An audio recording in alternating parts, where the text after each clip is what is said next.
జగన్మోహన్ రెడ్డి నిన్నగాక మొన్న నేను చాలా మంచివాణ్ణి, నా తాతను చంపిన వాళ్ళను కూడా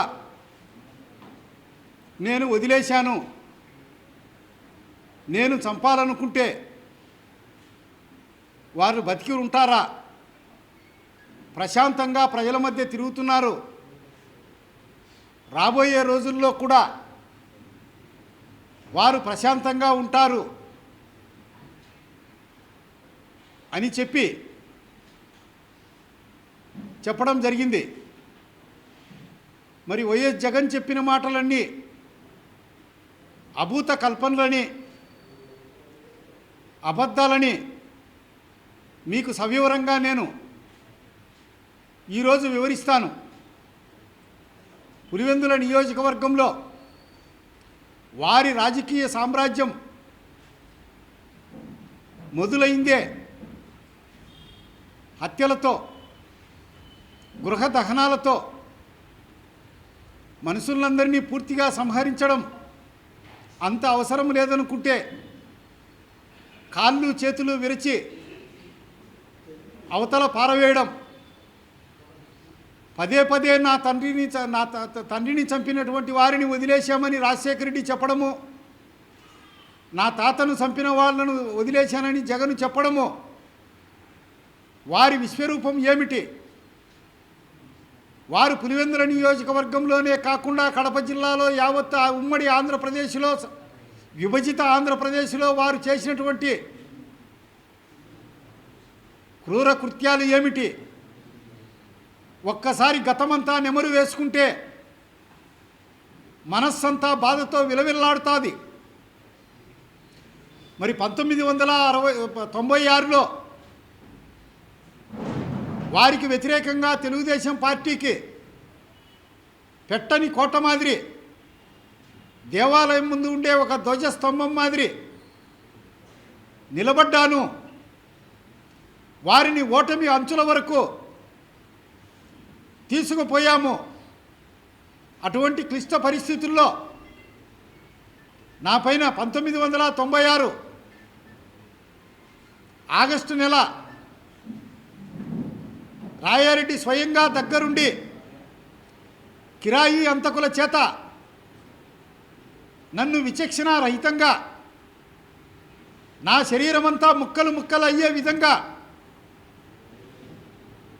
నరకడం జరిగింది.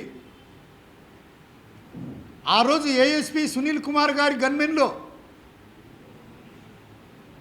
నన్ను అటెంప్ట్ చేస్తున్నటువంటి దారిలో వచ్చి ఆ కిరాయి అంతకులను రెడ్డి హ్యాండెడ్గా పట్టుకోవడం జరిగింది. ఆ రోజు రాజారెడ్డి నా పైన హత్యాయత్నం చేసిన కేసులో మొదటి ముద్దాయి. మరి ఆ రోజు కడప జిల్లాలో వకీళ్ళంతా కూడా మా అడ్వకేట్ను అకారణంగా తెలుగుదేశం పార్టీకి సపోర్ట్ చేశారనే ఏకైక కారణంతో విచక్షణకి రహితంగా నరికి చంపాలని ప్రయత్నం చేస్తారని చెప్పి జిల్లా యావత్తు కోర్టు బహిష్కరించడం జరిగింది. అదే రోజు పులివెందుల నియోజకవర్గంలో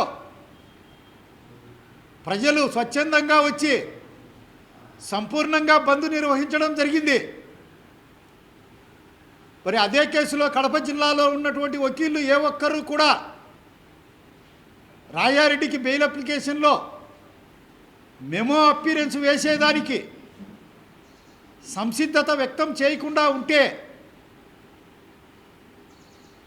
వేరే హైకోర్టుకు పోయి హైకోర్టు ద్వారా కండిషన్ బెయిల్ తీసుకోవడం జరిగింది. ఆ షరతులతో కూడినటువంటి బెయిల్తో జగన్ పెళ్లికి పులివెందులకు రావడం జరిగింది.